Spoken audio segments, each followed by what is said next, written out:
January 1943, Tunisia. The Desert Fox, undefeated legend of the Afrika Korps, stood in his command tent, staring at maps that no longer made sense. He had been outflanked, not once, not twice, but 3 times, by an enemy his intelligence had mocked as shopkeepers in uniform, by a general named Patton, and in that cold tent, surrounded by his exhausted staff, Rommel would say something that shattered the myth of German invincibility forever. This is the story of the day a legend learned humility, and a K-ration box became the symbol of a war already lost. The wind carried dust across the ridgeline like a veil drawn over the face of defeat. Field Marshal Erwin Rommel stood at the edge of his command tent, his Afrika Korps cap tilted against the low winter sun, staring at the maps that no longer made sense. The paper curled at the edges, stained with coffee and the sweat of too many sleepless nights. Outside, the mechanical cough of half-furled panzers echoed through the valley, a sound that once meant invincibility, now just a reminder of dwindling reserves. He had been outflanked, again, not by the methodical British, whose strategies he had learned to read like sheet music, not by the free French, brave but under-resourced. No, this time it was the Americans, the same Americans his intelligence officers had dismissed 6 months earlier as untested shopkeepers in uniform. The same Americans whose entry into the North African campaign had been met with quiet laughter in German officer clubs from Berlin to Benghazi. But there was no laughter now. Rommel's staff, men who had followed him from the triumph of Tobruk to the long retreat across Libya, gathered in the tent as the January cold seeped through canvas walls. They stood in silence, waiting. Major Hans von Luck, his face gaunt from months of retreat, held a reconnaissance report in his hand. Captain Friedrich von Mellenthin, the operations officer, traced supply lines on a map with a pencil that had been sharpened too many times. And there, by the radio, sat Lieutenant Heinz Schmidt, whose diary would later reveal what happened in that tent, the moment the myth of the Desert Fox encountered the reality of American abundance. Rommel did not sit. He paced, hands clasped behind his back, the leather of his boots creaking with each step. When he finally spoke, his voice was low, almost conversational, but every man in that tent understood they were witnessing something rare, a legend reconsidering his own certainty. "Patton," Rommel said, letting the name hang in the air like smoke. "Tell me what you know about Patton." To understand what Rommel told his staff that day, one must first understand what he expected, and what illusion had been shattered. In the spring of 1942, when America entered the North African theater, German intelligence painted a picture of industrial might hampered by military incompetence. The assessments were not entirely wrong. American forces at Kasserine Pass, just weeks before this January meeting, had been badly mauled. Green troops broke under artillery fire. Commanders hesitated. Equipment was abandoned. Rommel himself had written to his wife Luce, "The Americans are no match for the Afrika Korps. They have machines, but no warrior spirit." It was an assessment rooted in the German understanding of war, that discipline, tactical brilliance, and the hardened will of veteran soldiers would always triumph over material advantage. The Wehrmacht had built its reputation on this philosophy. From Poland to France to the gates of Moscow, German forces had outmaneuvered, outfought, and outthought numerically superior enemies. Why would Africa be different? But something had changed between Kasserine and January, something Rommel's intelligence could not quantify on paper. After the humiliation at Katherine, General Dwight Eisenhower had made a decision that rippled through the American command structure. He removed the cautious, promoted the aggressive, and gave operational command of the U.S. II Corps to a man who seemed ripped from a different century, George S. Patton, Jr. Patton arrived in Tunisia with pearl-handled revolvers on his hips and a reputation for slapping soldiers he deemed cowards. He wore a polished helmet, rode in a command car flanked by armored vehicles, and delivered speeches that mixed profanity with poetry. To the war-weary soldiers of II Corps, he seemed like a theatrical madman. To Rommel, who studied intelligence reports with the care of a chess master, Patton was a curious paradox. A man who quoted ancient military texts, but commanded with modern ruthlessness. But it was not Patton's personality that troubled Rommel. It was what Patton represented. The moment American industry and American will fused into something the Germans had not anticipated. The first outflanking came in late March near El Guettar. Rommel had positioned the 10th Panzer Division to block the American advance through the eastern dorsal mountains. It was a sound defensive position, high ground, clear sight lines, the kind of terrain that favored entrenched defenders. German doctrine suggested the Americans would do what inexperienced armies always do: attack head-on, rely on numbers, accept heavy casualties in exchange for incremental gains. But Patton did not attack head-on. Instead, American reconnaissance units, supported by swarms of P-40 Warhawk fighters, probed every weakness in the German line. Engineers cleared minefields under cover of darkness. Artillery barrages fell not in predictable patterns, but in sudden, overwhelming concentrations that shifted before German counter-battery fire could respond. And then, as the 10th Panzer prepared for the frontal assault that never came, Patton's armor appeared on their southern flank, not where the map said they could be, but where Patton decided they would be. The German position collapsed in 48 hours. Major von Luck, who commanded a reconnaissance battalion during the engagement, would later write, "We expected the Americans to follow the textbook, but Patton rewrote the textbook in real time. By the time we understood his intentions, we were already retreating." The second outflanking came days later, near Maknassy. This time Rommel adjusted. He anticipated the flanking maneuver, repositioned his reserves, and waited for Patton to commit to a direction. But Patton did something unexpected. He feinted south, then drove north, using speed and deception in equal measure. By the time German observers confirmed the American axis of advance, Patton's lead elements were already behind the defensive line, threatening supply routes. Rommel's forces withdrew again. The third outflanking was the most painful, not because of casualties, but because of what it revealed. Near the coastal roads leading toward Tunis, Rommel set a trap. He left a gap in his line, baited with abandoned equipment and false radio traffic, hoping to lure Patton's aggressive instincts into an ambush. It was a tactic Rommel had used successfully against the British at Gazala, but Patton did not take the bait. American intelligence, aided by ultra-intercepts of German communications, had evolved. Patton's staff officers, once dismissed as amateurs, now operated with a level of coordination that shocked the Germans. Air reconnaissance, signals intelligence, and rapid mechanized probing created a picture of the battlefield that was clearer, faster, and more accurate than anything Rommel's overstretched intelligence network could produce. When Patton finally attacked, he struck where Rommel was weakest, not where the trap was set,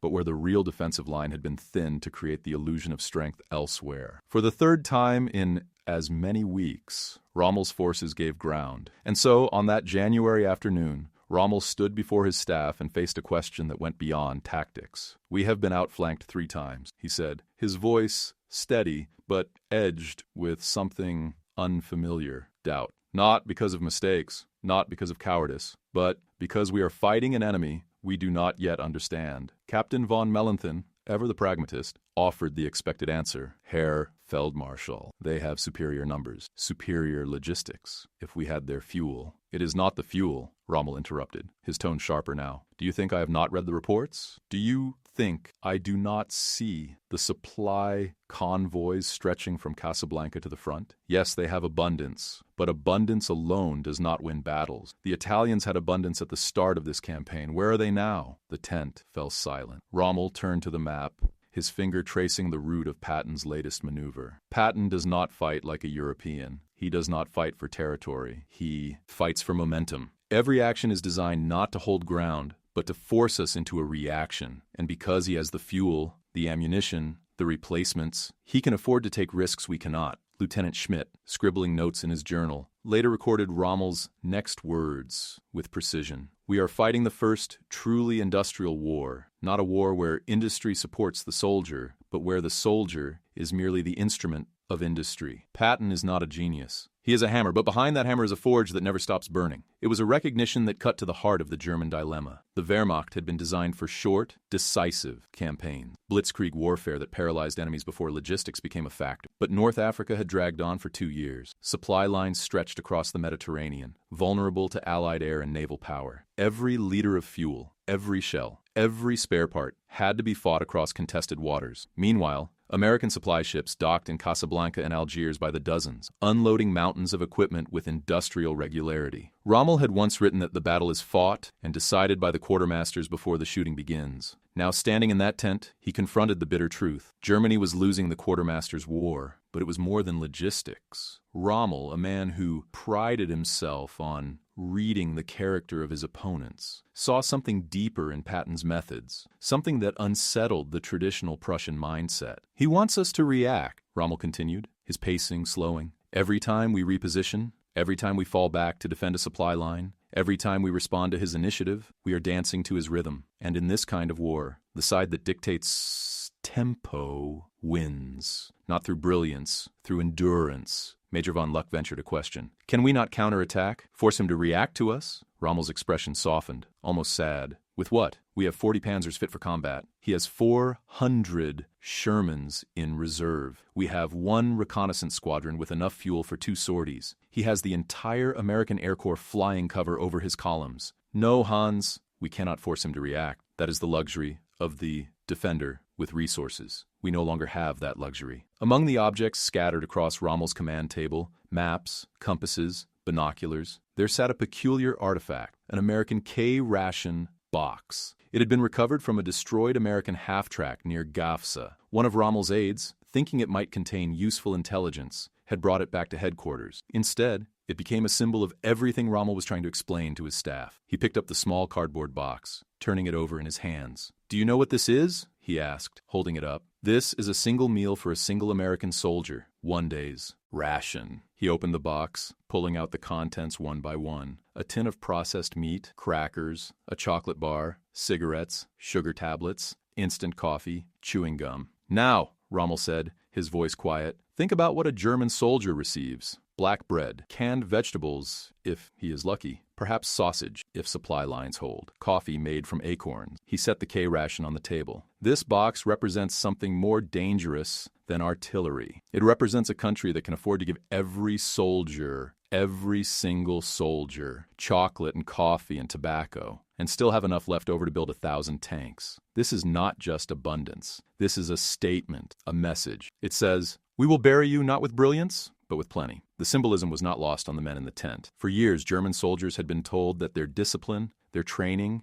their ideological commitment would overcome any material disadvantage. It was a narrative that had worked in the early years of the war, when German forces swept across Europe with shocking speed. But the K-ration box sitting on Rommel's table told a different story. It said that ideology could not be eaten, that will could not be burned as fuel, that courage, however fierce, could not stop a Sherman tank when there were 10 more behind it. Schmidt, writing in his diary that night, reflected on the moment the Feldmarschall held that American ration box like a priest holds a relic, not with reverence, but with the solemn recognition of truth. We have been telling ourselves we can win on spirit alone, but spirit does not feed an army. It does not fuel a panzer, and it does not replace the young men we bury in this cursed desert. Rommel's staff left the tent that day with instructions that were both tactical and philosophical. Tactically, they were to conserve resources, avoid direct engagement with American armor, and focus on delaying actions, buying time for a withdrawal that everyone knew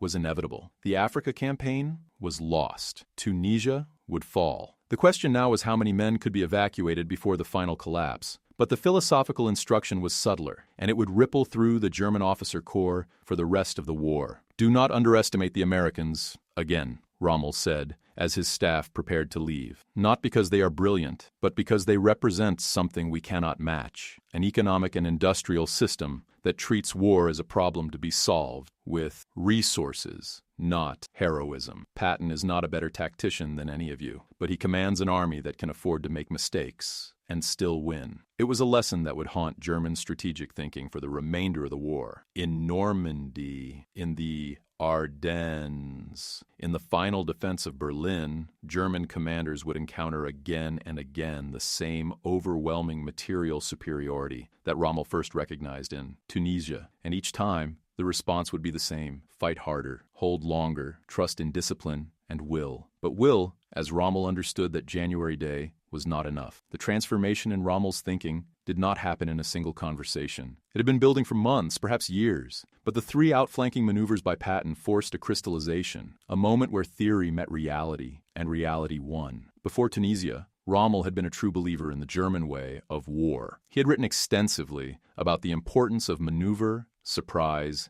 and aggressive leadership. His success in France in 1940, his early victories in North Africa, all seemed to confirm that superior tactics and bold commanders could overcome material disadvantages. But by January 1943, the evidence had become undeniable. Every tactical victory was temporary. Every clever maneuver was undone by the simple fact that the Allies could replace losses faster than Germany could inflict them. The Americans lost tanks at Kasserine and brought in 100 more the following week. The British lost aircraft over Tobruk and flew in squadrons from Malta and Egypt. Germany, meanwhile, was fighting on multiple fronts with a shrinking industrial base and lengthening supply lines. Rommel had once told a fellow officer, "In war, the winner is the side that makes the fewest mistakes." But in Tunisia, he learned a darker truth. In industrial war, the winner is the side that can afford to make mistakes. This realization did not make Rommel bitter, at least not in the way one might expect. He did not rage against the injustice of material imbalance. He did not curse his superiors in Berlin for failing to provide adequate resources. Instead, he adopted a kind of melancholic clarity, the mindset of a man who sees the end game but must continue playing. In letters to his wife during this period, Rommel wrote with uncharacteristic vulnerability. "The war in Africa is lost," he confessed in one letter, dated late January. "We can delay, but we cannot win, and yet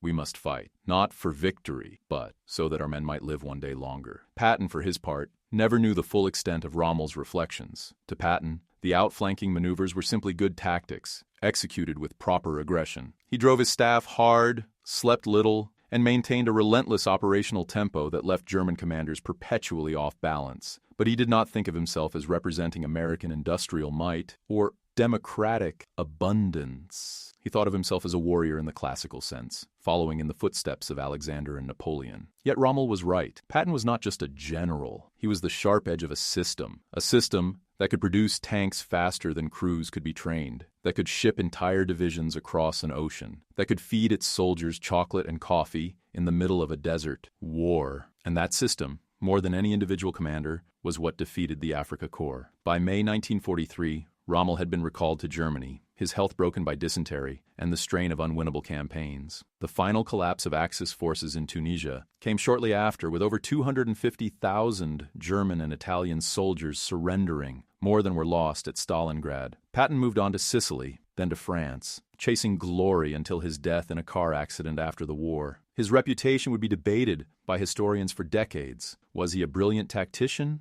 or a reckless egotist? Did his victories stem from genius or from simply having more resources than his enemies? But in that tent in January 1943, Rommel understood something that history would take years to articulate. Patton was both and neither. He was a symptom, a manifestation, a hammer wielded by a nation that had decided to turn its industrial engine toward war, and found that once that engine started, it could not be stopped by courage or cleverness alone. The K-ration box remained in Rommel's possession for the rest of his time in Africa. Aides noticed that he sometimes picked it up during moments of quiet thought, turning it over in his hands, as if it might reveal some hidden insight. When he was finally evacuated to Germany in March, he left most of his personal belongings behind, but he brought the K-ration box. It was found among his effects after his forced suicide in October 1944, following his tangential involvement in the July 20th plot against Hitler. A small cardboard box, faded and worn, sitting beside his maps and his Knight's Cross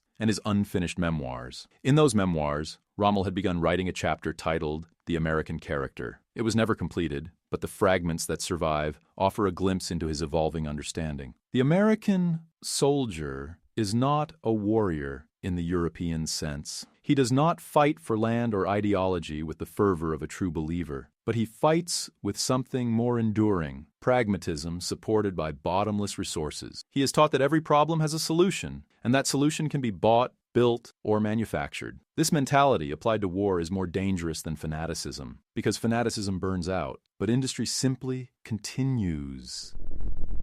It was an epitaph for the German way of war and a prophecy for the conflicts to come. On the evening of January 17, 1943, after his staff had dispersed, Rommel stood alone outside his tent. The sun was setting over the Tunisian hills, painting the desert in shades of amber and rust. Somewhere in the distance, the rumble of American artillery echoed like a slow, inevitable drumbeat. German positions were falling back, mile by mile, day by day. The maps that had once shown bold arrows of advance now showed only thin lines of retreat. Rommel lit a cigarette, a rare indulgence, and thought about Patton. He had never met the American general, but he felt as though he understood him. Patton, like Rommel, was a man shaped by history and ambition. Both loved the art of war. Both believed in aggressive leadership. Both sought glory on the battlefield. But there was a difference. Patton commanded an army backed by a nation that could afford to seek glory. Rommel commanded an army backed by a nation that could no longer afford mistakes. And in that difference lay the outcome of the war. Rommel finished his cigarette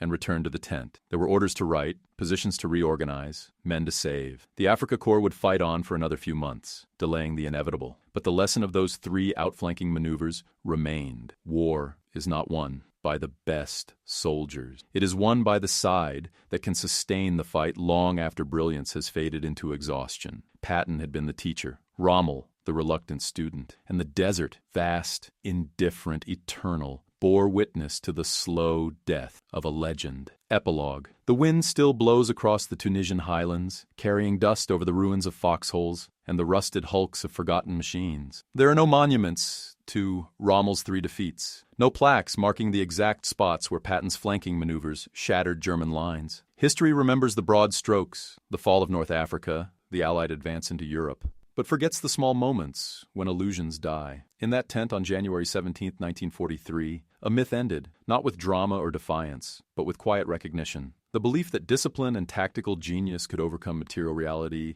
crumbled, not under the weight of a single battle, but under the accumulated evidence of 100 supply convoys, 1,000 replacement tanks, 1,000,000 K-ration boxes shipped across an ocean. Rommel told his staff that day what no propaganda minister would ever admit, that Germany was fighting a war it could not win, against an enemy it did not understand, with resources it no longer possessed. It was not cowardice, it was clarity, and perhaps that is the true lesson of those 3 outflanking maneuvers. Not that Patton was brilliant, or that the Americans were superior soldiers, but that in the calculus of modern war, abundance is strategy, logistics are tactic, and the nation that can feed its soldiers chocolate in the desert is the nation that shapes the future. Rommel understood this. His staff understood this. And in the years that followed, as Germany's armies crumbled on every front, that understanding spread like a cold truth through the Wehrmacht. The age of the warrior hero was over. The age of the quartermaster had begun.